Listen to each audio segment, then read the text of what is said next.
baigsime antrąją mūsų forumo diskusijos dalį ir norėtųsi pasakyti štai ką. Kartais laisvę galima labai greitai prarasti. Labai greitai. Tačiau vėl ją išsikovoti prireikia labai daug laiko, pastangų, kraujo, tam tikrų susikloščiusių aplinkybių. 1940 metais susiklostė tokios aplinkybės ir mes ją praradom labai greitai. Yra daug klausimų, kodėl neiššautas buvo šūvis, kodėl Antanas Smetona nepareiškė protestų ir taip toliau. Ir reikėjo 50 metų, kad vėl susiklostytų tam tikros palankios aplinkybės, kada 1989 metais, rugpjūčio 23 dieną, visi išėjome į laisvės kelią. Ir tuo metu, čia gerbiami lektoriai yra apie tai kalbėję, tuo metu tikrai pasaulis atrodė kupinas pilnų gražių perspektyvų. Baigėsi karai, bent jau didieji, triumfuoja demokratija, diktatūros traukėsi, laisvasis pasaulis klesti. Tačiau praėjo 30 keli metai ir viskas vėl grįžta, tarsi kaip jūros banga, kuri plauna smėlį, viskas grįžta tarsi į pradinę situaciją. Ir pirmas klausimas galbūt būtų toks. Freedom House atliktas tyrimas teigia, kad per pastarosius 20 metų, ypač per pastarosius keliarius metus, demokratinių valstybių skaičius mažėja jų. Ir kaip Jūs manot, kokios priežastys tai įtakoja ir kokie veiksniai tai lemia? Norėčiau kreipiuosi į gerbiamą Raimondą Lopatą.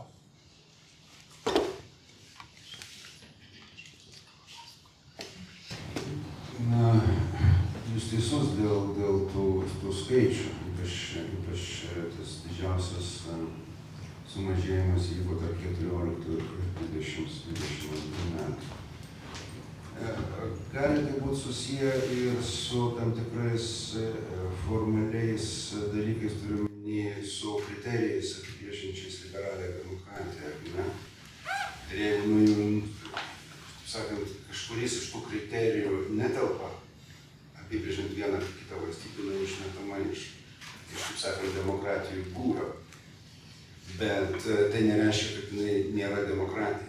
Čia gali būti viena iš tų problemų. Pavyzdžiui, kai Bidenas prieš Putino karą, rengė demokratijų formą, pasaulinio lygmens demokratijų formą, tai reikia pasižiūrėti kviestų valstybių sąrašą, pamatytume begalę daug tų valstybių, kurios, galėtum ginčytis, ar jūs demokratinės ar ne. Taip, bet aš manau, kad šiuo atveju yra daugiau klausimų su metodologija, kaip net dažnai būna. Bet, sakau, tas tendencija jinai gali rodyti tik tiek, kad dingsta liberaliosios demokratijos tam tikri kriterijai tam tikrų valstybių gyvenimų. Tik tiek. Antras dalykas, kuris, aišku, jeigu mes kalbam apie demokratiją ir autokratiją, taip sakant, varžytuvės, tai tų varžytuvų rezultatas irgi gali būti toks. Tas kriterijų, taip sakant, nykimas. Man būtų toks paprastas. Aš tik tai pasakyčiau dėl jūsų įžangos vienos tezės, kad neišorėme ne šūvio. Atkūrus nepriklausomybę istorijos buvo subūręs darbo grupę, kurie Centrinio valstybinio archyve per visas bylas susijusias su, taip sakant, okupacijos pradžia. Mes suskaičiavom, kad pasipriešinimų tame tarpe ir su šūviais būta apie 480 kažkiek atvejų. Kodėl tai nėra akcentuojama, čia kitas klausimas, nežinau, bet faktinė situacija buvo truputį kitokia. Kitaip ten šūvių buvo. Taip, kuo galbūt šiuolaikinės autokratijos skiriasi nuo ankstesnių 20 amžiaus autokratinių totalitarinių režimų? Kokie yra galbūt skirtumai esminiai ir panašumai? Taip, norėčiau Nerijų Šepetį kreiptis. Aš žinokit apie skirtumus ir panašumus, kaip ir kitas bendrybės, nieko nesuprantu. Tai, bet akivaizdžiai atsakymas truputį rėžia akį, net skauda, ašaras trykšta. Pasaulio nebenori užkariauti turbūt, nes noras įsigalėti pasaulyje visiems regimų būdų būdingas. Hitleriui, Stalinui, Mao gal šitą neturėjo. Arba turėjo nesulaukti. Nežinau, čia pasnai reikia klausti, ar turėjo Mao tokį, gal lygesniai perspektyvai. Tai čia mažesnės ambicijos ir čia gal grįžta prie to, kolegė labai gražiai, man atrodo, papasakojo apie tą pilkėjimą. Tas pilkėjimas į tą pusės eina, taip. Tai čia yra toks rezultatas. Man atrodo, čia, kai grįžtant prie tų demokratijų, dar to traukimosi, tai man atrodo, nusimeta tas parodomasis rūbas. Mes turime daug tam pokomunistiniam pasaulyje tokios parodomosios demokratijos ir jinai nusimeta rūbą, kai visos procedūros laikomosios, taip. Iš tikrųjų žmonės tai labai nori tikro vado ir visame kame, visuomenės gyvenime, kasdienybėje yra to siekimas. Ir tas, anksčiau ir vėliau pasimato ir tada, parodo ir tyrimai šitą, gal ir pamatuojant pasimato ir gal net kartais išlenda į politinį rezultatą šitas, tie visi vadinamieji populizmai, ne visada gal yra populizmai, gal tai yra šitas. O tai va dar tas paskutinis momentas dėl šito didelio skirtumo, man atrodo, vis tiek vienas didžiausių laimėjimų tų siaubingų žudynių 20 amžiaus yra tas, kad nesiseka žmogaus pakeisti. Vis tiek gal kažkas suprato šitą ir gal kažką kitą mėgina dabar daryti, nes tas mėginimas žmogaus prigimti perkeisti, ypač, nežinau, Kambodžoje, ir ten neišeina. Masinės žudynės nepakeičia žmogaus prigimties, išskyrus tos, kur žudo labiausiai pakeičia. Tai gal čia šitas pokytis ryškiausias. Tiesiog intervencija atliepant abu klausimus, manau. Svarbu yra pabrėžti, kad labai ilgą laiką žmonės, kurie buvo hibridiniuose režimuose, ar ne, pilkosios zonos režimuose, arba net nedemokratinėse režimuose, jie tikėjo tuo, kad demokratija atneša socioekonominį gerovę. Tai buvo tikima ta koreliacija ir net priežastinių ryšių, kad jeigu ateina demokratija, tu gyvensi geriau. Ir tai nemaža dalimi yra ir Lietuvos istorija. Tai yra ir kultūrinis, ir civilizacinis pasirinkimas kartu, bet kartu tai yra labai pragmatiškas pasirinkimas tiesiog geresnis sistemas, kur tu gyvensi geriau, kur tu galėsi save realizuoti geriau. Ir tai yra viena iš priežasčių, kodėl mūsų jaunoji karta, aišku, ten labai daug klausimų kelia tas vidurio vasaros ar ne straipsnis apie Lietuvos laimingą jaunimą, ten tikrai daug yra klausimų, bet čia yra dalis tiesos. Dalis Lietuvos jaunimo tikrai jaučiasi patogiau negu jų bendramžiai Vakarų Europoje, Jungtinėse Amerikos valstijose ir taip toliau. Dėl to, kad jie jaučia, kad jie turi geresnius gyvenimo šansus negu jų tėvai. Dėl to, kad jie jaučia, kad jie gali pasiekti daug, jie jaučia, kad pasaulis yra atviras. Dabar dideliai daliai pasaulio visuomenių tas ryšys tarp demokratijos ir gerovės nebėra aiškus. Daugeliu jų jis yra priešingas. Jeigu mes paklausime, tarkime, arabų pavasaris, ar ne? Arba tai, kas vyksta Sahelyje dabar, ar ne, France Afrika. Jiems demokratija yra chaosas, jie sakytų. Labai prie to prisideda informacinė konkurencija, apie kurią minėjo profesorius, nes tiek Kinija, tiek Rusija labai aktyviai skleidžia tą propagandą, kuri ir sako, kad demokratija yra chaosas. Jūs nesusitarsite. Maža to, dar išrinksite žmonės, kurie jūs baus, jūs engs ir taip toliau. Ne, reikia stiprios rankos ir taip toliau ir panašiai. Tai yra didelė dalimi vis dar idėjų kova. Blogai yra tai, kad trumpu ir vidutinio laikotarpio atrodo, kad mes pralaimim, ar ne? Nesakau, kad pralaimim, bet pralaimim. Bet klausimas yra apie ilgąjį laikotarpį. Problema atrodo ta, kad patys nelabai norim kovoti, jeigu pasižiūrėtume į mūsų vakarų pasaulio demokratinius lyderius, kurie žiūri į savo pačių elektoratą vietoj to, kad kovotų dėl idėjų, ar ne, čia aš tikiu, kad daug kartų nuskambėjo. Tai žodžiu, ta koreliacija tarp gerovės ir demokratijos šiandien yra problemiška ir tai kelia labai daug rūpesčių pasaulyje. Aš jeigu galėčiau įsiterpti irgi keletą komentarų, tai vienas dalykas, aš savo pranešime kalbėjau apie saugumo suvokimą ir diskurso bendrą saugumizavimą. Ir kai mes praktiškai bet kokią temą liesdami iškart kalbam apie kovą, ar tai būtų politinė, ar kokia, man atrodo, jau čia yra problema. Kodėl dabar kovoti reikėtų iš viso už ką nors? Ta prasme, tai žmonių gerovės galima siekti, galima kalbėti apie integraciją. Galima, tiesiog tas man atrodo, kartais pamirštam, ką reiškia žodžiai, kuriais mes disponuojam, kaip tai atspindi mūsų mentalitetą, iš kurio mes išeinam. Tai čia tikrai nestrėlė į Konstantino daržą, bet į bendrą tokį, kad pats formulavimas tiek klausimo, tiek diskurso yra nebeužklausiamas. Mes tiesiog jau atsakinėjame į klausimą, net nekvestionuodami, kodėl jis yra formuluojamas būtent taip. O tai kas yra blogai su nekovojimu? Kas yra blogai su siekimu integruoti, ta prasme, demokratijos visa demokratijos prielaida, tai yra chaosas, tai yra kontroliuotas chaosas, tai yra sekantis žingsnis link struktūros nuo anarchijos. Tai taip, tai yra šiek tiek sukontroliuota chaoso forma ir visas jos šalia taip gerovės pažado, kuris nebeišsipildo. Esmė yra, kad biškį pavaldys tie, kurie nepatinka jums, tada biškį pavaldys tie, kurie nepatinka mums.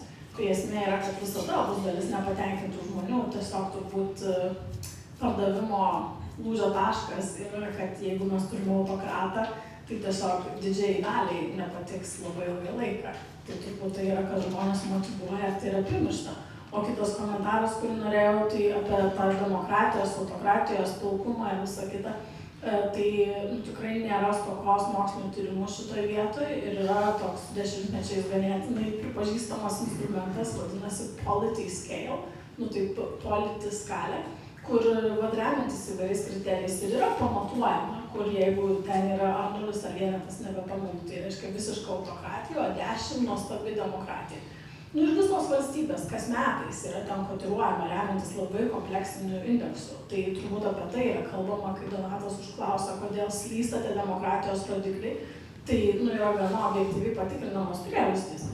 Tai pavyzdžiui, ten kokia Danija, sakykime, ar Skandinavijos šalis turbūt yra arčiau 10.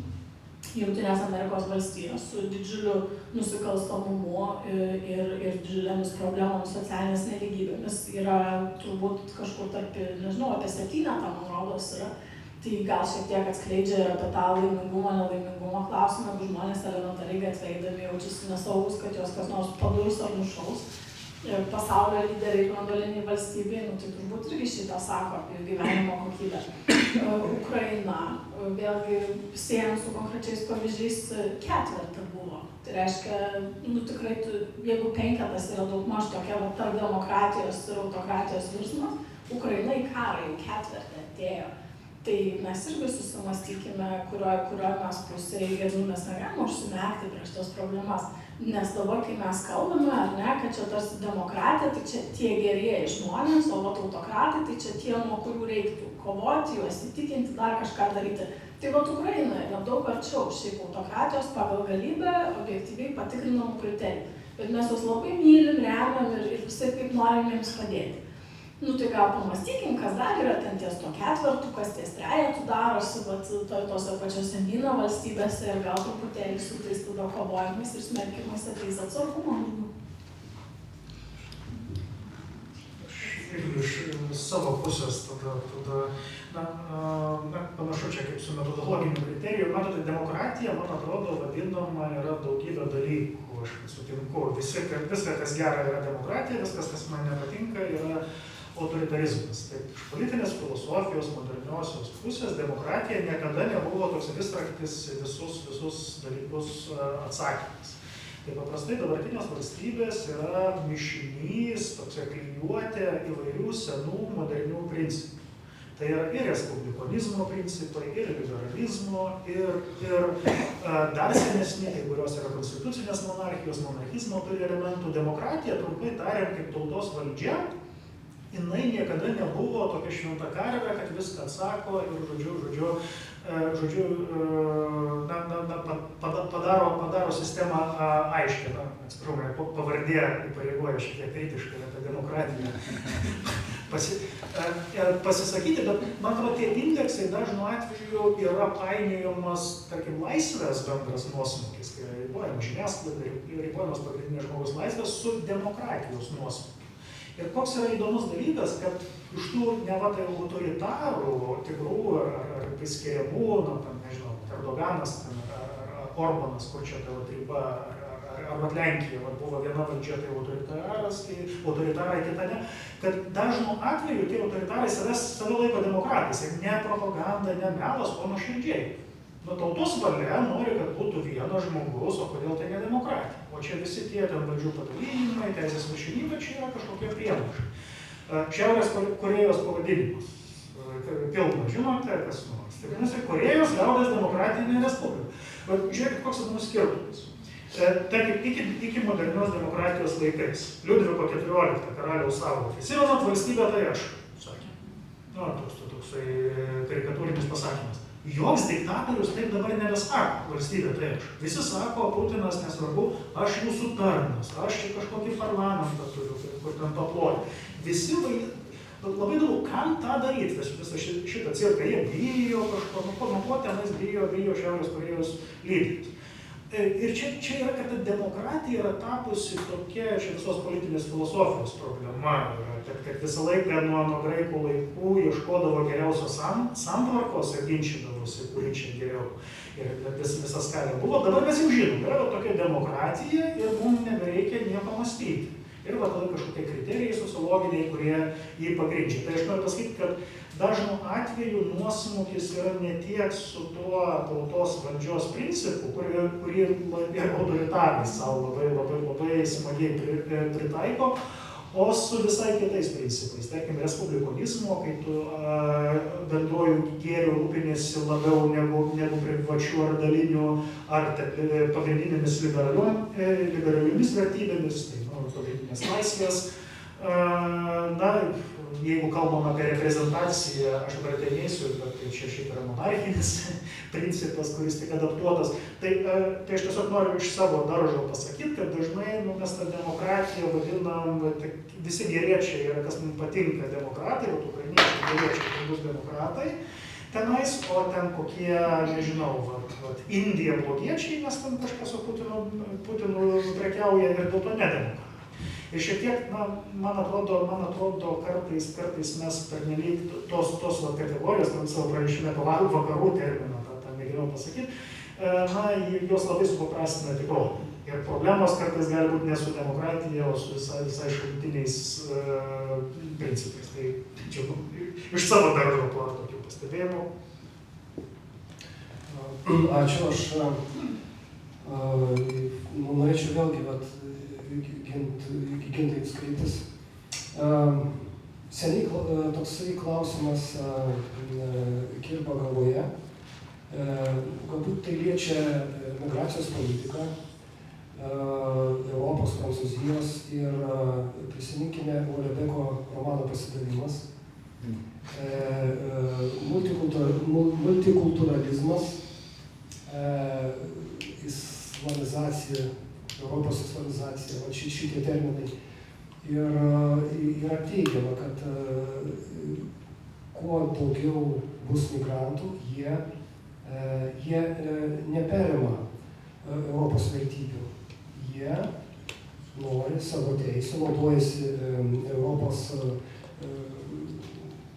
konstitucijomis, žmogaus teisėmis, tam, kad, įtvirtintų savo kultūrą ir galiausiai politinę valdžią. Čia aš taip fantazuoju, ta prasme, bet internetinėje erdvėje ir taip daug tokių buvo pamastymų. Pilna akademikų tą patį buvo. Tai dar jo labiau žmogų, ta prasme. Tai noriu Jums užduoti šį klausimą, ką Jūs apie tai galvojat, ką Jūs apie tai pasakysite? Man čia labai platus klausimas, tai aš sakau, kad tik teko beveik 2 mėnesius Indonezijos universitete pabūti ir jie, kur susiduria irgi su migracijos mastais, jie pati migruojanti valstybė, tai bendras įspūdis, jie daug ramiau šitą pragmatiškiau žiūri negu Europoje, kur čia drama, čia kultūros krizė, čia mus pražudys, ar kad ne mes vieninteliai pasaulyje su tuo susidurėm ir tiesiog gal dramos yra daugiau, bet problema yra reali, nes vienas dalykas su savo pranešimu turbūt tema susijęsiu, kad nesugebama pasiūlyti savo darbotvarkės. Yra kažkokie pamąstymai, kaip čia demokratija, bendri standartai, žiūrim, ką daryti, o kai tu siūlai savo viziją, Europa yra tai. Ir tu prisitaikyt, nėra tokio bendro taisyklio. Žinoma, kaip mokesčių sistemoje, kai nėra bendros taisyklės, visi moka mokesčius, o yra tik tai visokios kazuistika. Statybininkas, taip, jeigu tas, taip. Tai Europos problema nėra to visi moka mokesčius. Arba visi, kas Europoje turi kažkokias pagrindinės vertybės išpažinti. Ir čia yra tas vieningumo trūkumo, kas kyla į bendrai daugybę Europos Sąjungos jau institucinių problemų, nėra Europos kariuomenės, kur galėtų stabdyti tuos srautus, mes vis laukiam, kad kažkas kitas mums tą išspręs. Čia daugybė yra tų lygmenų, kalbant apie Olberką, taip, ten jisai tokią distopinį vaizdą nupiešė, kad čia visi žodžiu, musulmonais mes ten tapsime nuo Prancūzijos pradėdamas. Tai man atrodo labai yra sveika kartais pažiūrėti Europos kontekstą išorės veikėjų akimis ir tos dramos tada yra mažiau. Yra pragmatiniai tokie dalykai. Tai reikia, nesileidžiam, bet su tam tikrom taisyklėm. Europos problema, kad kažkaip nėra bendros taisyklės ir dar didesnė problema, mes net nenorim jų sukurti. Prasideda kažkokie išvedžiojimai. Čia suverenumas, čia tenais, noriu išimčių, ten statau tvorą, dar kiekvienas tampo tą paklodę, o tokios bendros taisyklės, kad Europa yra tai, arba priėmė, arba ne, o taip ir nėra. Ir tai jau susijęs su, ką mėginau pranešime, apie civilizacinę tapatybę pasakyti. Aš labai platus klausimas, pamėginau keliais aspektais, tik pakomentuoti. Taip, prašau. Papildyčiau, nesutikčiau, kad nėra bendros taisyklės.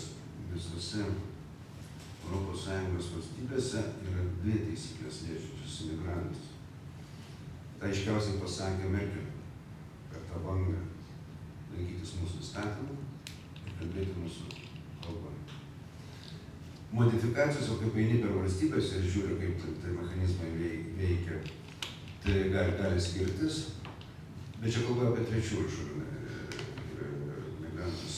Gali skirtis, švedai puikiausiai susidorojo ilgą laiką su šitą problema, bet kai tik pasiekia kažkokį kritinį skaičių, tų mančių per daug, nebesugeba suvežti. Mačiau, kas įdėjo problemas. Šitų nemoka spręsti. Bet taisyklės yra šitą ir mes taikom, bet nemokam jų įgyvendinti. Dėl to turim problemų. Turėsim dar daugiau.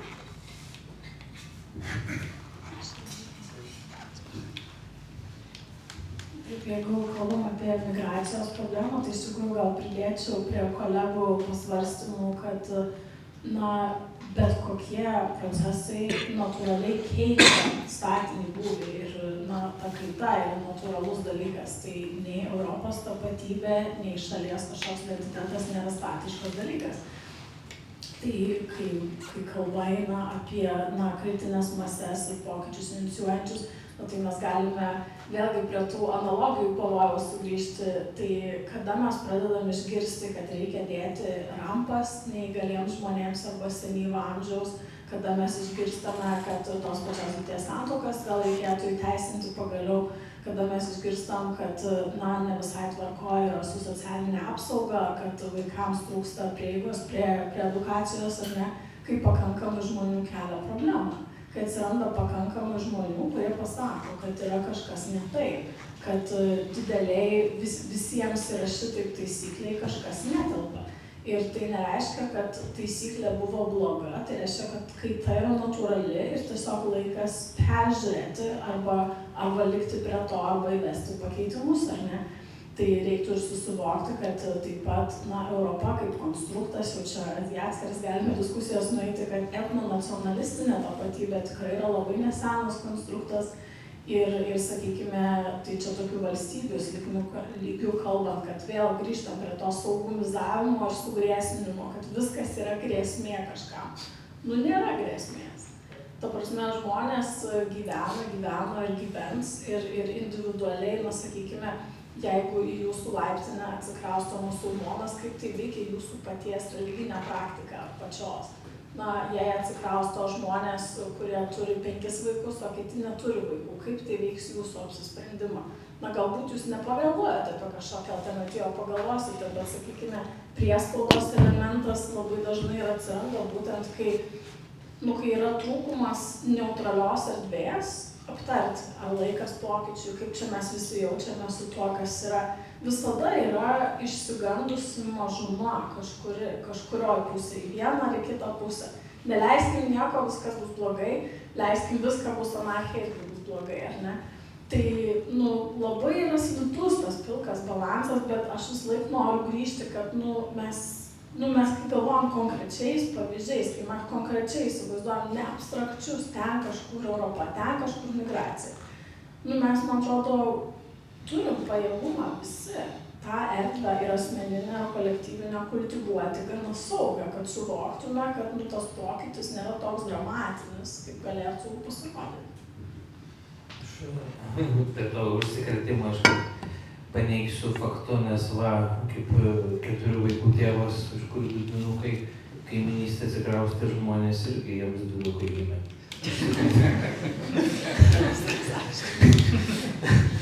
Galima iškart būtų pasakyti, kad užkrečiama tai yra. Bet mes tikrai neįvertinam vienos aplinkybės, kaip istorikas šitą.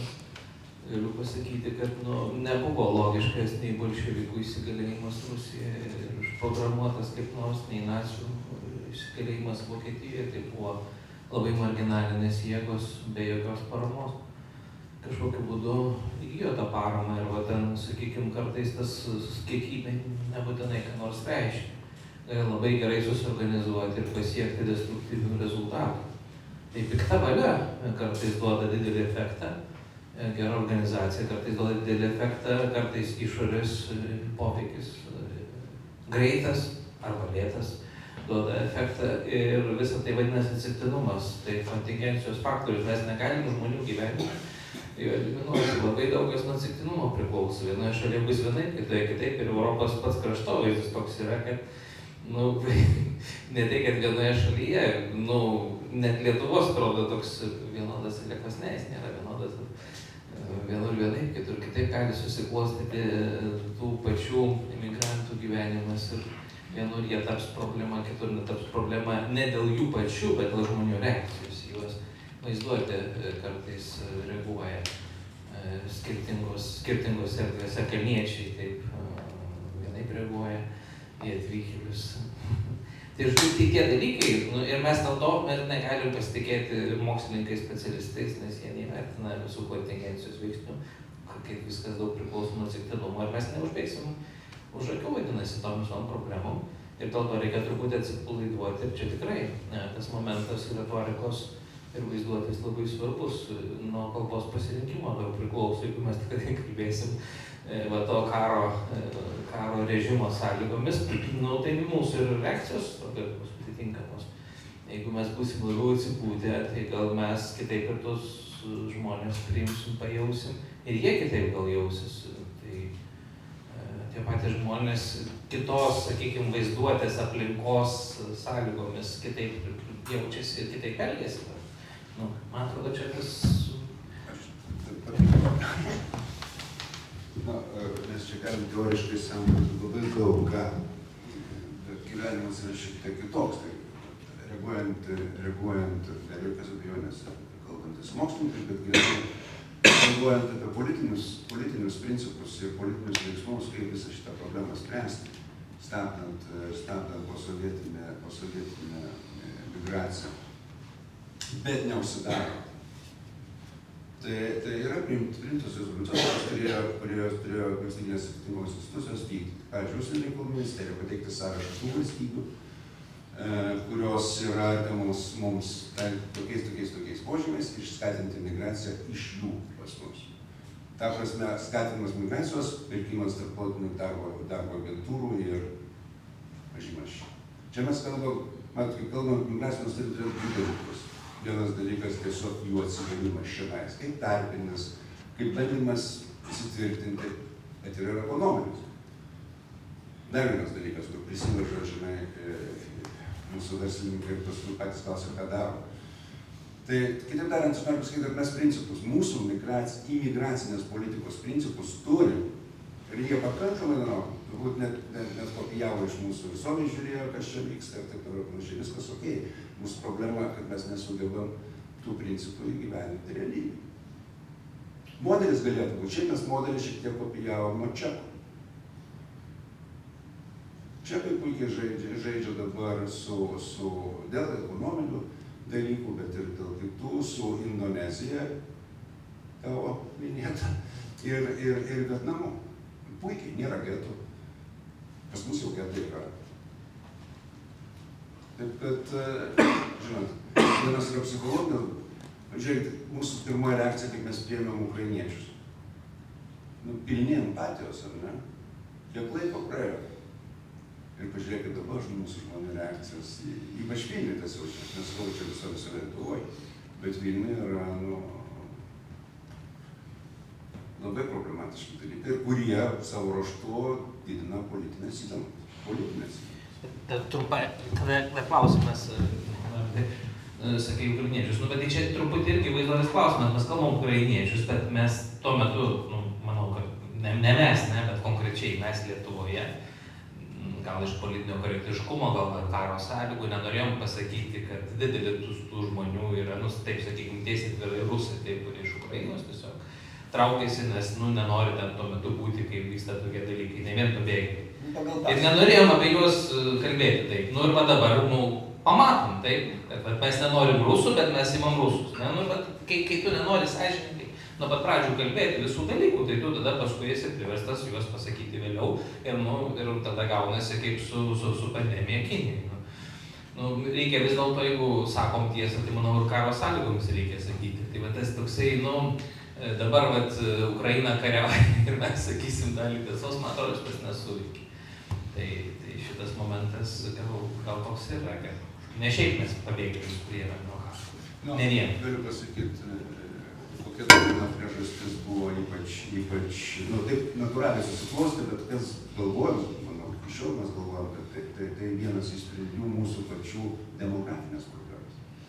Dabar yra du skaičiavimai, kad 2050, tas užfiksuota mūsų parengtoje, žinote, Lietuvos ateities vizijoje 2050, kad tais metais Lietuvoje gyvens 2,2 milijonų tokie gyventojų.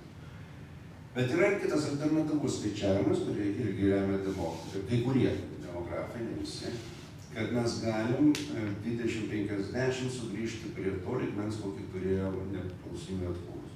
Tai yra 3,7 milijonų. Jeigu sumaniai išnaudosime besiklostančią situaciją su migracija iš trečiųjų šalių, turint omeny tai, kad pavyzdžiui Ukrainos, Baltarusijos mažiau, bet ypač Ukrainos migrantų dalį, o jų tikrai nemažai, 80 tūkstančių, didžiąją dalį sudaro moteris. O štai šansas perlaužti mūsų demografinę situaciją. Kaip sako, cituoju, kai kurie demografijos profesoriai. Tai va dar vienas motyvas, kai mes kalbame, kuo mums aktuali šitą problemą, kur yra pavojai ir kur yra pozityvai. Ačiū. Aš norėčiau truputį pakreipti pokalbį, vėlgi grįžti prie vakarų pasaulio, prie Jungtinių Amerikos valstijų. Visi laukiame rinkimų lapkričio mėnesį. Ir Jungtinių Amerikos valstijų valia ir jos izoliacionistinės politikos tendencijos, kurios tęsiasi matyta ne nuo vakar irgi jos atsirado. Monroe doktrina, įsitraukimas į Pirmą pasaulinį karą, į Antrąją ir taip toliau. Ir aš norėčiau Eglės Murauskaitės paklausti, vis dėlto kas lemia tokį Jungtinių Amerikos valstijų, kuri atrodo pasaulinė galia ir kuri tarsi suvokia, kad tuščios vietos nebūna, ta prasme, gali pasitraukus ją užims kita šalis, greičiausiai priešiška, greičiausiai tai bus Kinija. Ir kodėl tas izoliacionistinis kirminas, taip galima pavadinti, jis toks aktyvus tam tikrais periodais. Kaip Jūs galvojate? Na, vienas dalykas, nėra JAV savaime kažkokia išimtinė šalis. Jeigu mes vėlgi galvotume apie Lietuvą, tai kiek čia mes turime entuziazmo, nežinau, siūsti karius, tarkime, į misijas Vidurio rytuose, kiek mes turime entuziazmo. Tai labai mums užtrunka prie prancūzų misijos prisijungti, bet jeigu mes taip kalbėtume, ne ten siaurus sprendimų priėmimo ratus, bet populiarioji visuomenės nuomonė, ar ne, kiek žmonių Lietuvoje seka įvykius Afrikos kontinente, Pietų Afrikos, pavyzdžiui, politinius poslinkius. Kinija jau gal daugiau atsirado pastarąjį, nežinau, 5 metį mūsų akiratyje visuomenės. Kiek Lotynų Amerikoje seka Badą, Venezueloje ir kitus reiškinius, kiek seka, nežinau, Kanadoje, kas vyksta ir su Rusija, ten kaip viskas su Arktimi, ar ne. Tai, tiesiog, tai visuomenės tam tikra prasme, individo lygmenio, ar ne, gebėjimas išlaikyti dėmesį, interesų spektro plotis, tai nėra tokie kažkokie jau dramatiškai skirtingi nuo vienos šalies iki kitos. Tai gal tiesiog nebūtų sunku suvokti, kad, turbūt savo natūrą nemaža dalis žmonių tiesiog norėtų šiek tiek kitur koncentruoti dėmesį negu pagalba tolimiems kraštams ir nepažįstamiems, ar ne? Ir tam tikromis aplinkybėmis mes galime tą empatiją ir kažkokį interesų lauką plėsti tam tikrais svertais. Kaip tai JAV atsidūrė, kaip sakyt, kodėl tie lūkesčiai taip susiprojektavo, nusiaubus karams Europoje visiems išsidraskius. Tai čia kitas dalykas, mes neturėtume pamiršti, kad nors, sakykime, Šaltojo karo metu labai aktyviai vyko įtakos zonų kova tarp demokratijos ir komunizmo, tačiau tikrai ne vienas buvo kilęs revoliucinis judėjimas, kur, taip sakant, Laisvosios Europos radijas ir kitos informacinės priemonės ir politinės tarsi skatino sukilti, bet praktinės paramos nebuvo tam. Ir buvo žiaurūs numalšinimai ir susidorojimai. Tai reikia suvokti, kad nėra JAV kaip ir užgimusi ir save suvokianti kaip pasaulio policininką, kad tai daugiau yra projekcija žmonių nuskriaustų karo, žmonių patikėjusių idėją, bet labai visada yra patogu projektuoti, kad tai jūs darykit, jūs padarykit, jūs padėkit. Tam tikrą prasme, vėlgi, tam tikrom geopolitiniam sąlygom gali tu tokius lūkesčius turėti, bet tai nėra išlaikytinas svoris, tai tiesiog nelabai taip veikia. Ir ta pati JAV, iš tikrųjų, jeigu mes kalbam, pavyzdžiui, nežinau, apie Rusiją ar apie Kiniją, jeigu mes kalbam kaip apie vidujai labai netolygias valstybės, tiek geografijos prasme, tiek žmonių atskirties, interesų prasme, vėlgi vyresniai kartai galbūt ten pažįstama Rusijos dinamika labiau ten Užkaukazė, kuo skiriasi nuo Maskvos ir Peterburgo. Kinijos dinamika, manau, irgi vis akivaizdesnė urbanistika nuo provincijų, kaip skiriasi ir ten, sakykime, irgi Uigūrų regionai, kaip skiriasi. Tai JAV lygiai taip pat turi labai didelės problemas, labai skiriasi rytinė nuo vakarinės pakrantės, tie vidurio vakarai ir pietinės valstijos dar kitokią dinamiką. Vieni atėję iš ideologiškai, vergiją pripažįstančių plantatorių, vieni labai su religija žmonės susiję, vieni tikrai labai tokie, atsipūtę hipsteriai, kiti, tikrai labai marga ta demografija, ar ne? Ir mums gal sunku kartais suvokti, kad, tokio masto šalyje problemos, kur 2 milijonų populiacija susitarė šiek tiek greičiau, koks tas tinkamas santykis tarp privataus ir viešo intereso reguliavimo, koks tinkamas santykis tarp tam tikrų demografinių grupių, kad tokio masto šalyje tie vidiniai susitarimai jie be proto yra išsitempę laike ir erdvėje ir tiesiog labai daug suvalgo dėl to politinio kapitalo, bet koks judesys šitoje vietoje. Tai toks, kiek įmanoma glaustas atsakymas, kokios yra vidinės priežastys, bet kad išorinės priežastys išorinės tarsi trauktų kaip magnetas tą norą, kad būtų ją vaidmuo didesnis, bet tai nėra prigimtinė kažkokia nei pareiga, nei vizija, kad daugiau yra prigimtinis stūmimas, tiesiog karts nuo karto pasiduodant tam magnetizmui. Gal kas norėtų papildyti? Papildyt, visai norėčiau, mes pavasarį buvome Vašingtone nuvykę čia su komanda kolegų, Lino Kajolos vadovaujama. Turėjom keletą įdomių diskusijų su vietos profesūra, sprendimų priėmėjais. Tai vienas žymus amerikiečių tarptautinių santykių profesorius mums papasakojo istoriją iš savo darbo. Kaip jis paprastai dirba, tai prasideda naujas semestras, susirenka nauja studentų grupė, tai jis prašo studentų kelti rankas, maždaug, kas iš jūsų mano, kad demokratija yra vertybė savaime, kas iš jūsų mano, kad lyderystė, Jungtinių Amerikos valstijų lyderystė tarptautinė sistema yra mūsų prioritetas ir taip toliau ir panašiai. Tai bendrai jis aiškiai leidžia suprasti, kad nusivylimo yra daug. Dabar iš kur jis kyla tas nusivylimas? Tai visą sako labai paprastai, tai aš žiūriu tos vaikus, tos studentus, visą sąmoningą savo gyvenimą, jie tiesiog nematė, kad Amerika laimėtų dideliame tarptautinio konflikte. Tas visas naratyvas, kurį Trumpo komanda mėgsta apie forever wars, nuolatinius amžinuosius karus. Iš Amerikos perspektyvų žiūrint, tai tiesa.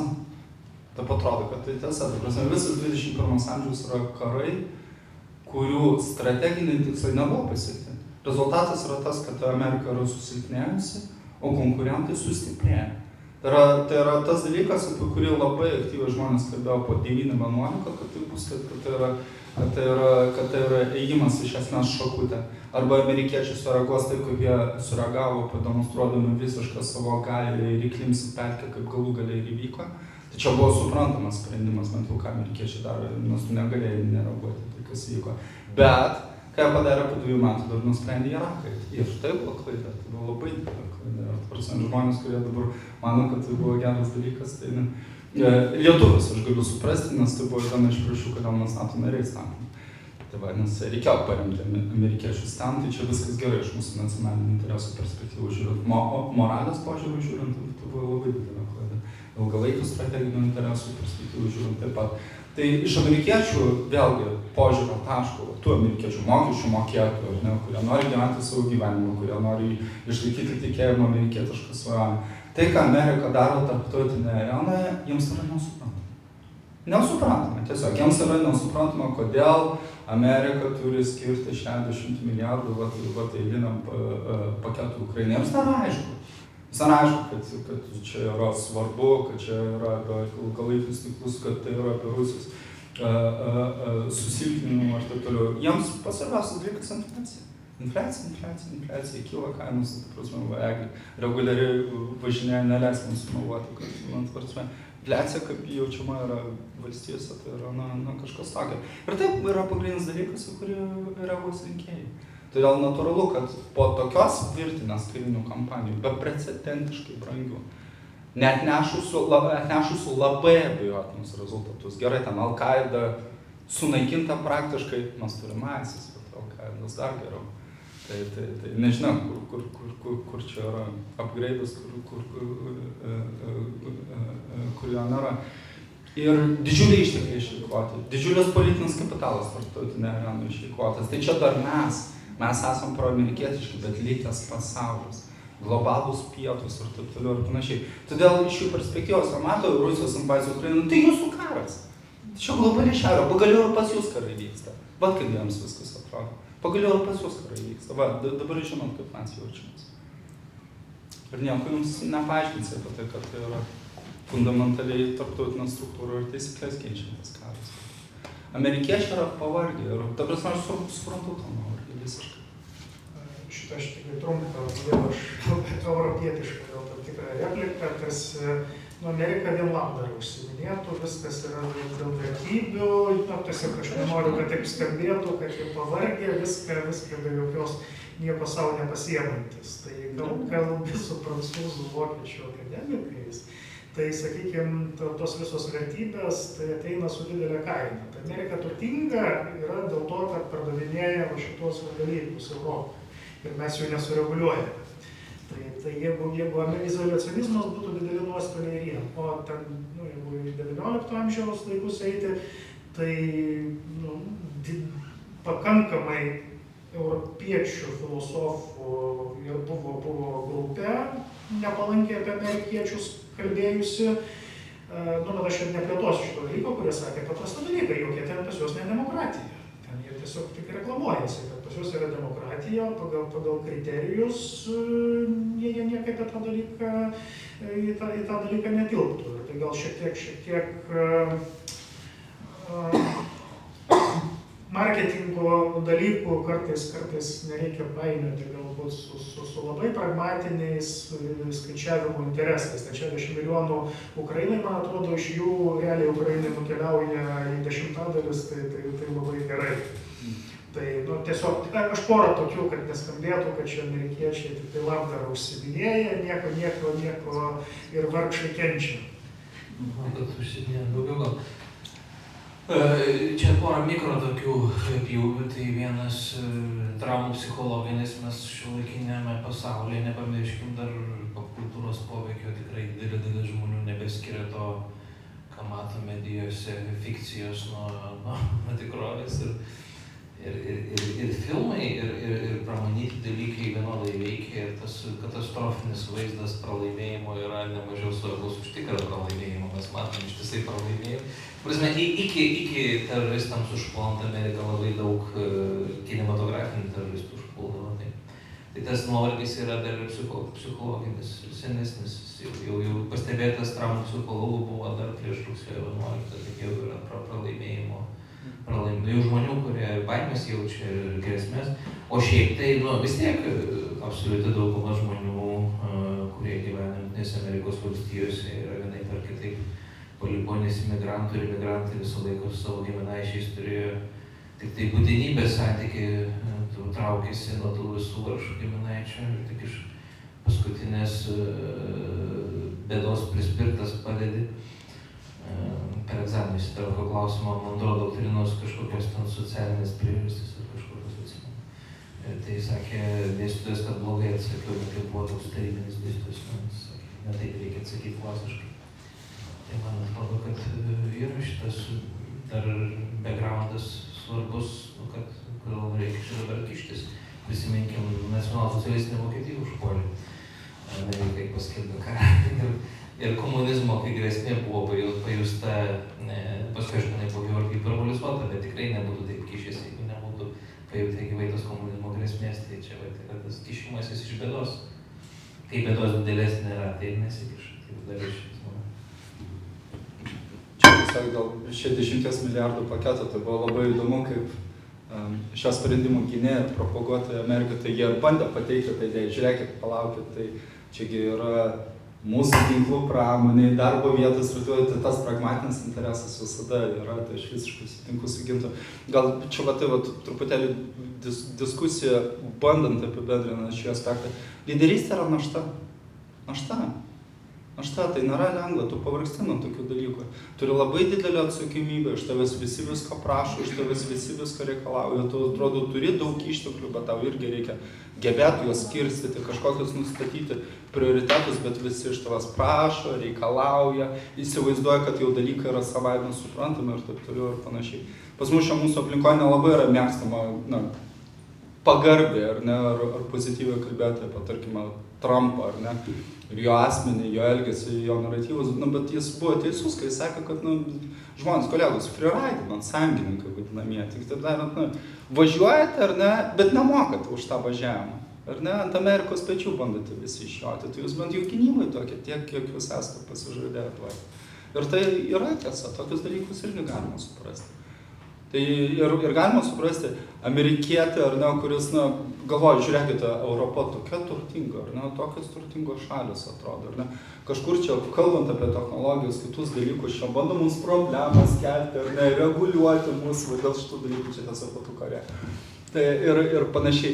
Bet, o vat štai gynybai, vat ateikite, be mūsų mes niekaip ir taip toliau. Jūs gal būkite, na, truputėlį stabilesni, ar ne, labiau nuoseklus, ar ne, kažkaip skirkite savo gynybos reikmėms labiau. Tai čia tokie argumentai, jie yra logiški, yra labai suprantami, vėlgi iš Amerikos perspektyvų žiūrint.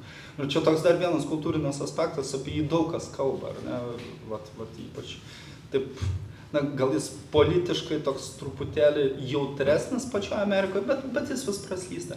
Amerikos demografija keičiasi, Amerikos veidas keičiasi. Didelė dalis amerikiečių visiškai teisingai migrantų visuomenė po 50 metų tai bus didžiąja dalimi migrantų visuomenės, kurios su Europa turės tik labai nedidelį ryšį. Labai nedidelį. Kažkiek per kultūrą, kalbą, kažkiek per tikybą, ten katalikybą, ispanų, anglų ir taip toliau ir panašiai. Bet jų reference point, ar ne, namai, jie bus kitur, tai nebus Europa. Ir vat ar mes ruošiamės tokiam pasauliui. Ar ne, va, turėsime Kamala Harris. Kamala Harris turi daugiau sąsajų su Indija negu su Europa. Tai štai toks mūsų naujasis pasaulis. Taip, Tai nereiškia, kad už Donaldą Trumpą reikia balsuoti būtinai, kuris sąsajų su Europa turi daugiau. aš noriu kreiptis į auditoriją, jeigu turite klausimų, prašom. Taip. Aš turiu tokį truputį teorinį klausimą. Iš tiesų, Gintas ten pranešime paminėjo, tas 3 valstybingumo formos - polį, imperija ir nacionalinės valstybės. Kai kurie istorikai, imperijų tyrinėtojai taip truputį iš aukšto žiūri į tautinės valstybės ir sako, kad šitos imperijos tūkstantmečiais dominavo ir dabar tos tautinės valstybės yra toksai epizodas ir mes vis tiek prie tų imperijų grįšim, galbūt Europa bus kažkokia kitokios formos imperija. Ar galima kažką čia pakomentuoti? Aš pristačiau vieną tokio pakankamai įdomaus filosofo čia poziciją, originali, jis neistorikas, jis labiau žiūri į politinę formą, kad tam, kad veiktų režimas, demokratija, monarchija, turi būti valstybės ribų tam tikras sprendimas. Tai sako, kad Europoje būdingos šitos 3 ir jis be abejo pereina prie kritikos Europos Sąjungai, kad sako, mes nepasirenkam tarptautinios valstybės ir imperijos. Tai imperija ne va čia žmogaus teisės, o kaip Eurovizija įtraukia vis naujus vienos keičiasi, bet tuo pačiu norime kaip tautinės valstybės, kad būtų demokratija, būtų šitie dalykai, kas imperijų iš principo neįmanoma. Tai pasak Pierre Nana, tai čia yra netitikimas ir nieko iš to neišeis.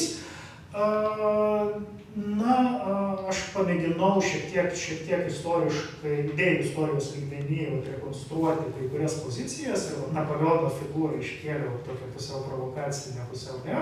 Žiūrėkit, civilizacinė, imperialistinė kartu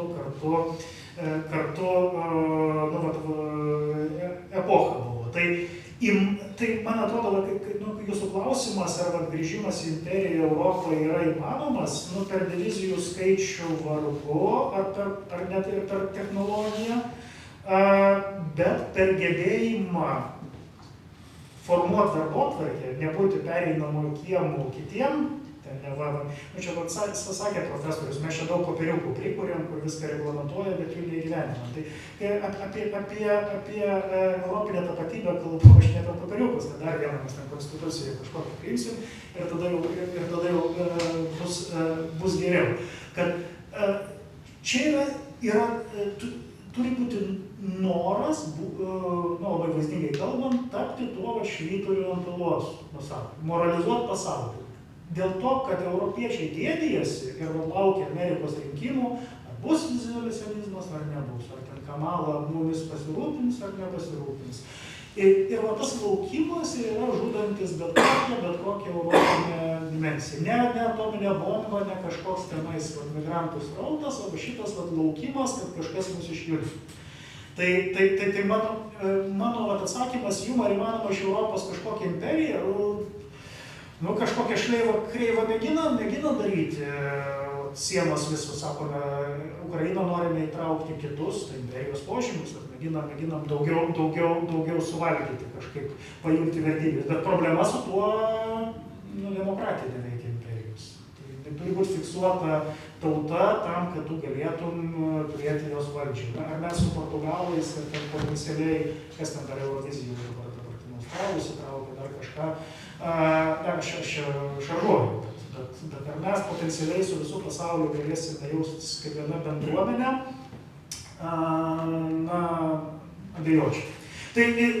Bet tik tai jau baigdamas pasisakymą, ne veltui Macidį šitą paminėjau, gali būti toks liberalus imperializmas, sakykime, kur, gerai, tas Europos parlamentas gal nebus tikra atstovybė, bet mes galime tam liberalės turiu galvoje pagrindinės klasikinio liberalizmo laisvės išsaugoti, turėti respublikinius principus, bet kartu ir pretenduoti į universalijas. Tai kažką tokio, turbūt galima būtų teoriškai įsivaizduoti, bet man atrodo, čia labai tolima perspektyva, pradėti reikėtų nuo Europinės kariuomenės kūrimo, nuo labai tokių bazinių dalykų.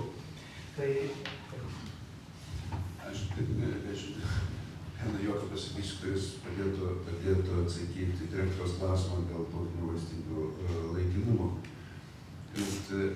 Po Mao laikotarpis Kinijoje ir į Pekiną atvyksta prancūzų žurnalistų delegacija, ir interviu su Vincentu, daug klausimas, tai vienas iš žurnalistų klausia, gerbiamas Vinceka, kaip jūs galvojate, kokį poveikį pasauliui padarė didžioji Prancūzijos revoliucija? Vincekas patylėjo, pauzė, aš sakau, žinot, praėjo tiek mažai laiko, kad galėtume kalbėti apie pasekmę. Tai turbūt ir su Jungtinėm valstybėm taip yra, bet dabar dėl ką jau Gintas akcentuoja tos Europos kariuomenės. De facto jinai yra. Jūs pažiūrėkit, sėdi pas mus vokiečiai, Lenkai, nežinau, dar kažkas, tai kartu sėdi, kartu. Ir tas pats Estijoje, tas pats Latvijoje, tas pats Lenkijoje, tas pats Rumunijoje. Informuojasi, ko trūksta, čia mes visi puikiai žinom, bet ko daugiausiai trūksta, kodėl amerikiečiai tokie efektyvūs, nes jie turi karo pramonę, kuri veikia kitais principais negu Europoje. Per federalinę valdžią didžioji dalis karo pramonės veikia. O pas mus yra kitokie dalykai ir dabar, kur atsitiko problema, kodėl mes negalime laiku pateikti amunicijos Ukrainai, kol kad mes nepagaminame amunicijos Ukrainai, nes be amunicijos reikia dar kitų dalykų, kuriems reikalingi kontraktai, kurių trukmė ne mažiau, tai 10-12 metų. Tada verslas kitaip nepradės dirbti, neapsimoka. O politikams trūksta ryžto pasirašyti tokį ilgio kontraktus. Štai yra didžioji problema ir kol tas nebus susireguliuota, tol čia turėsim problemą. Bet aš nebejoju, kad aš nemanau, kad čia bus Europos kariuomenė, mes ir galėsim vadinti Europos kariuomenė, bet kokiu atveju neatskiriama NATO dalis. O NATO tai yra Jungtinės Amerikos valstijos. Tai bus tokie. Žiūrėkit, kiekvienoje iš kur mano išvardinto, kaip sėdi kariuomenės kartu, Lietuva, vokiečiai, Lenkai, tai visur yra amerikiečiai. Nedaug, bet yra. Ar tai būtume mes, ar Latvija, Estai, ar Lenkai. Suomiai galbūt yra. Problema būtų tokie kaip turkai, visame tame, kurie galėtų viską blokuoti iškilus problemą. Tai aš tiesiog, baigiu, aš tikrai neišmanau karybos ir Amerikos politikos, tik man atrodo, kad kai jau pradeda valstybės, turiu galvoje Graikija, Prancūzija pasirašinėja prieš porą metų dvišalio saugumo sutartis, įdomu, 2 NATO valstybės pasirašinėja dvišalio saugumo sutartį, įdomu prieš ką.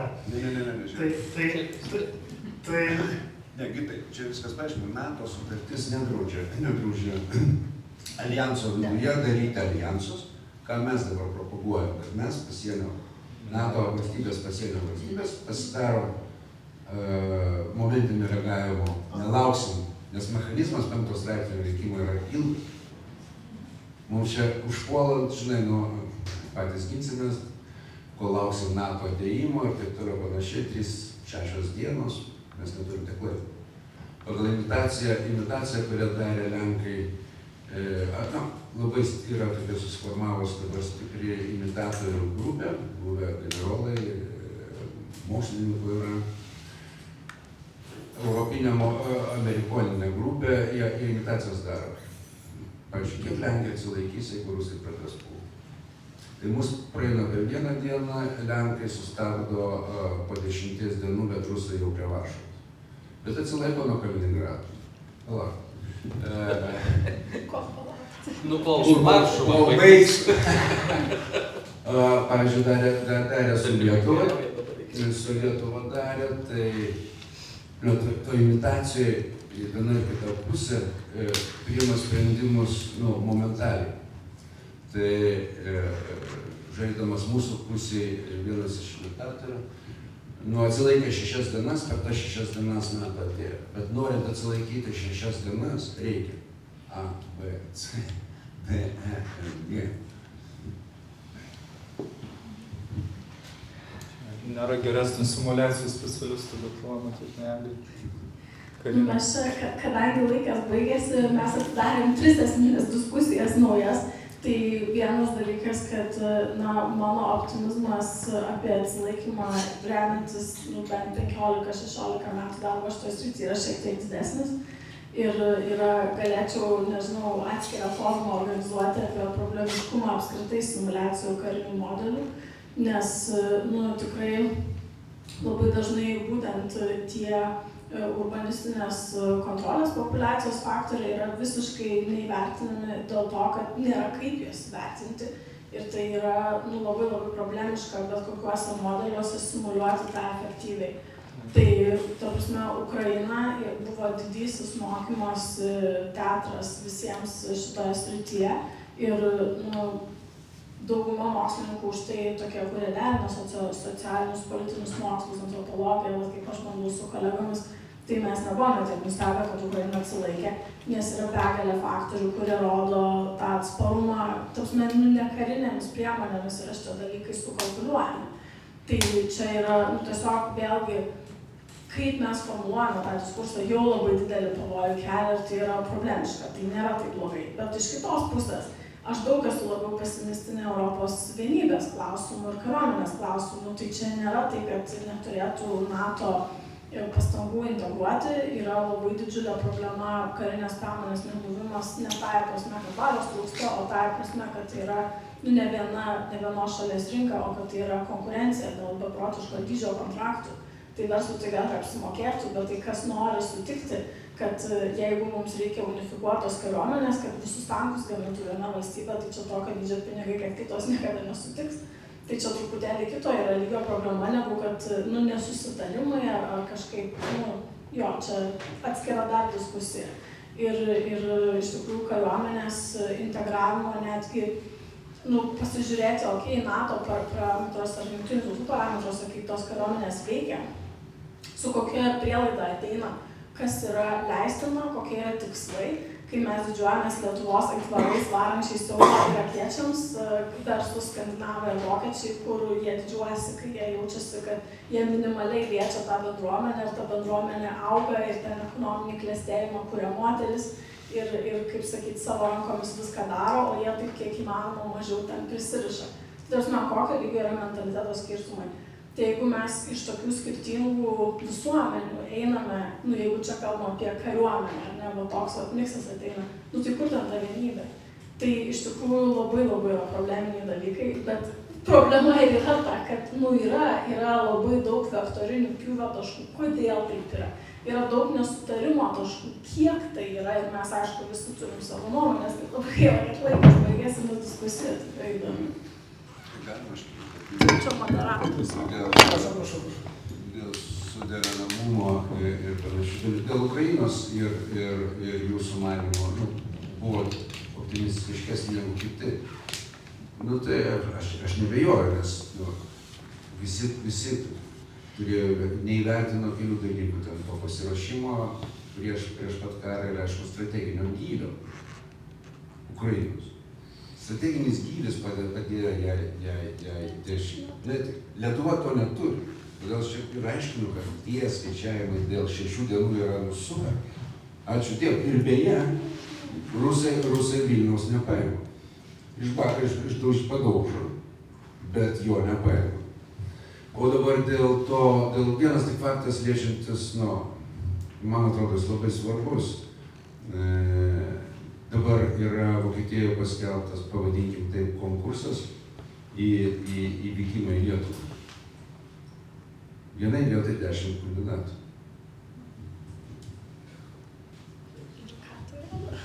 Ką tai rodo? Tai norą ginti Europą. Ar auditorija dar turi klausimų? Tai prašau.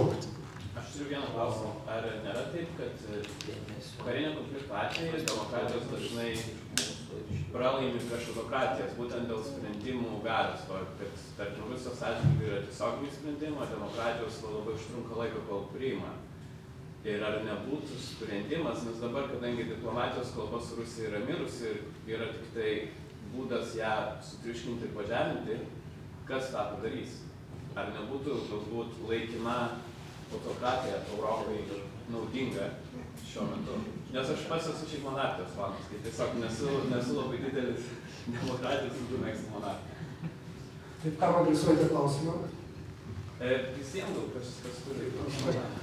Aš labai trumpai dėl karinių dalykų, aš čia nelysiu, nes neišmanau, aš galiu apie monarchiją atsakyti. Kaip aš mėginu visą laiką, kadangi mano paties mokslinis interesas buvo iš demokratijos monarchijos šitos sankirtos 18-19 amžiuje, demokratijos didelė bėda, čia aš studentam formuluoju, kad nieks nežiūri valstybės interesų toliau 4 metų. Nėra tokios institucijos, gal pavieniai lyderiai atsiranda ir neatsiranda, mes ilgimės. Ir turėti tokią instituciją, kuri bent stabiliau galėtų žiūrėti, čia yra tokių kaip ta klasikinė monarchija privalumas. Bėda, kad monarchijos taip iš oro nesukursi. Čia arba yra tradicija, arba nėra. Tai čia tokia Lietuvos problema dėl to. O dėl karinio momento Aleksas de Tocquevillis, didelis filosofas, kuris lygino monarchinę, aristokratinę ir demokratinę visuomenės 19 amžiuje, jis pasakė tokį dalyką apie Amerikos ir Prancūzijos visuomenių lyginimą tuo metu. Jis sako, demokratijom labai sunku stoti karą, bet jau kai stoja, sunku tada ją sustabdyti. Tai kai užsiveda visi tie fabrikai, tada tai tampa bizniu, jis apie amerikiečius kalbėjo, tai juos labai sunku įtikinti, bet kai jau įeina, tada, tai, sakykime, aš dabar neįnu į tos, kas ten geriau, kas blogiau, bet pagal santvarkų lyginimą, tokia mintis buvo realiai išmanančių žmonių pasakyta. Tai nebūtinai taip yra, kad autoritarizmai yra pranašesni. Šiuo atveju demokratija, kai įsivažiuoja, irgi gali. Labai iš tikrųjų įdomus klausimas, privertė pagalvoti ir aš čia tik tarpinį tokį atsakymą, bet dar pažadu, kad pagalvosiu apie tai. Suintrigavo. Aš jau galvoju apie 38-9 iš karto, nes mėgsime apie Antrą pasaulinį karą ir taip toliau. Čia Timas Snyderis prieš keletą mėnesių tokį labai nuskambėjo tas plačiai pasisakymas apie tai, kas yra Ukraina dabar, ar ne, tai sakė Čekoslovakija. 38 ir ne tik neparduota Čekoslovakija. Aš priminsiu, kad tada Čekoslovakija bijau suklysti. Vienintelė demokratinė valstybė mūsų regione. Roughly. Na, bet mes tikrai ne. Freedom House neįvertinti. Ne, Freedom House neįvertinti, bet Freedom House tada dar nebuvo. Tai kaip nėra problemos. Bet kokiu atveju su išrinkta valdžia. Ar ne su autoritariniu būdu paimta valdžia, kaip Lietuva buvo nuo 26 iki 40. Tai, ta prasme, nepabijokime to pripažinti. Ir pardavė demokratijos. Prancūzija ir Jungtinė karalystė, dvi demokratijos pardavė Čekoslovakiją vokiečiams. Tai Čekoslovakija tuo metu turėjo vieną galingiausių sunkiosios karinės pramonės kompleksų pasaulyje. Galima sakyti Europoje, bet tada tai, Jungtinės Amerikos valstijos ir Japonija reikėtų pridėti iš esmės. Jie galėjo priešintis ir galėjo labai daug kraujo nuleisti. Labai daug kraujo nuleisti Wehrmachtui ir ką gali žinoti, kaip ten viskas būtų. Demokratijos lengva būti demokratija, kai yra Jungtinių Amerikos valstijų noras ir ryžtas, ar ne, ir yra saugumo įsipareigojimai, ir Amerikos noras gintis. Tai dėl to, va, tas track record, ne, jeigu žiūrėtume faktus, kai autoritarai puola demokratus, tokių atvejų iš viso nėra labai daug. Nėra daug, nes šaltojo karo laikotarpiu, ta prasme, veikia tokia saugumo sistema, kad geriau buvo tokių dalykų nebandyti. Buvo tik keletas išimčių labai savotiškų, tarkim, Korėjos karas, bet ten Pietų Korėją vadinti demokratiją, tai irgi, čia, ta prasme, Krymo chaosas niekad nesutiktų. Ar ne, vat, tarkime, 50-aisiais metais. O po to mes turėjome viskas po šaltojo karo esantį pasaulį. Tai kitaip tariant, kodėl jūsų klausimas yra svarbus? Todėl, tai, ką mes dabar turime Rusijoje, Ukrainoje, tai yra irgi bandymas atsakyti tą klausimą naujai. Klausimas apie tai, ar galima. Ir aš visiškai sutinku su Eglės pastabą dėl to, kad Ukraina irgi galima vertinti demokratiją tik su labai dideliu pretempimu ir taip toliau. Bet kur ten yra demokratija? Ir pats svarbiausias dalykas, mes kažkaip akcentuojame procedūras, rinkimus ar ne. Demokratija didelė dalimi yra apie politinę kultūrą. Aš iš karto tokvylį, galvoju apie Ameriką ir taip toliau ir panašiai. Visuomenė. Demokratija iš apačios. Kaip politinė kultūra yra demokratija eina iš apačios. Bendruomenės būrėsi, jos kalbasi, jos priiminėja kolektyviai sprendimus, jos sprendžia kolektyvinės problemas. Va, kur Ukrainos pasipriešinimo kontekstas, kuris sunkiai gali pamatuoti simuliacijos, kaip Eglė teisingai pastebėjo. Tai kitaip tariant, mūsų pareiga ginti Ukrainai yra dėl to, kad atakuojamas yra gyvenimo būdas, kuris yra, ne tik aš tikiu, kad jis yra efektyvesnis, bet kuris yra tiesiog geresnis, nes leidžia žmonėms geriau realizuotis. Puolama yra ne tik Ukrainos valstybė, kuriamas yra būdas apskritai gyventi, ar ne, funkcionuoti. Nes Rusijai, ypač po vasario 24-osios, visa tai yra atimama. Nuosekliai, iš jų to YouTube visiškai atims. Ta paskutinė prieglauda, kur tu gali išmokti, kaip naują receptą padaryti, ar ten klozetą susitvarkyti, kas eiliniam rusų yra absoliučiai didžiulė būtinybė. Neturigi pinigų tam pasisamdyti profesionalai. Aš kaip tokvėlį norėjau sureaguoti, kad jis buvo gana kritiškas Amerikos demokratijai. Taip, bet jis monarchistas. Taip, dar turite klausimų? Norėčiau šitai pabaigti diskusiją. Mes labai išsiplėtėm, palėtėme keletą temų ir norėjusi paliesti dar daugiau temų. Manau, kad individualiai, galime paklausti individualiai. Bet šiandien dar prisiminkime, kad mes kalbam, nesakysiu taip, kaip Afrikos vienas generolas sako, aš leidžiu kalbėti, ką norite, garantuoju jums tai, bet aš negarantuoju jums nieko po to, kai jūs baigsite kalbėti.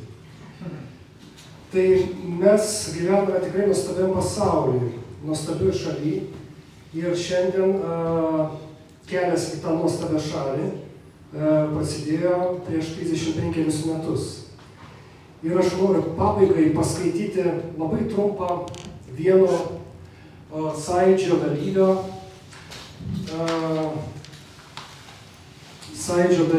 ir Baltijos kelio organizatoriaus labai paprastą, gražų tekstą, kurį vakar tiesiog žiūrėjau Facebook'e. Mes visi sukūrėme stebuklą. Vos dienos, o gal kelių dešimčių minučių užteko, kad ir vėl patikėtume, jog iš tiesų esame tauta. Man Baltijos kelio prasmė ne rekordas ir ne gėlės, kurios skrido iš lėktuvų ant mūsų galvų. Prabėgo daug metų, Lietuva pasikeitė, bet stovint čia Pasvalio kryžių slėnyje, verta savęs paklausti, ar savo dvasia tebesu Baltijos kelio žmogus. Juk Lietuva yra čia, prie Baltijos kelio. Tai pasakė amžinatilsį Algirdas Mulevičius, tuometinis Pasvalio sąjūdžio tarybos narys ir Lietuvos persitvarkymo sąjūdžio pirmojo Seimo narys. Ir tikrai labai dėkoju garbiems svečiams, labai smagu, kad jūs atvažiavot. Mes čia būtume dar tikrai tai yra jūs, būtumėte tikrai ilgai kalbėję, dar tikrai buvo likę įdomių klausimų apie Kiniją. Ir dabar norėčiau paprašyti tarti žodį gerbiamą fotomenininką profesorių Romualdą Požerskį, kurio parodą galbūt jūs matėte.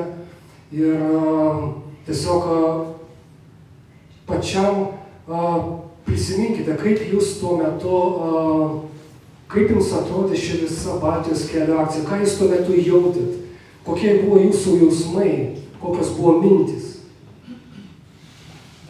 O gal mes tiesiog einame į salę prie jo darbų. Kviečiu visus į salę.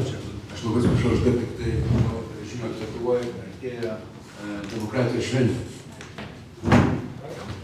Tai tą progą aš norėčiau savo kolegom įteikti, negali kandidatas į Seimo narius įteikti dovanų, bet šiuo atveju čia yra dalis mano darbo ataskaitos, tai aš šitie noriu savo kolegom po tą teikčiukai. O elektroninė yra versija? Mes nedirbam elektroniškai, mes žiūrim į akis, spaudžiam rankas ir laimim balsus.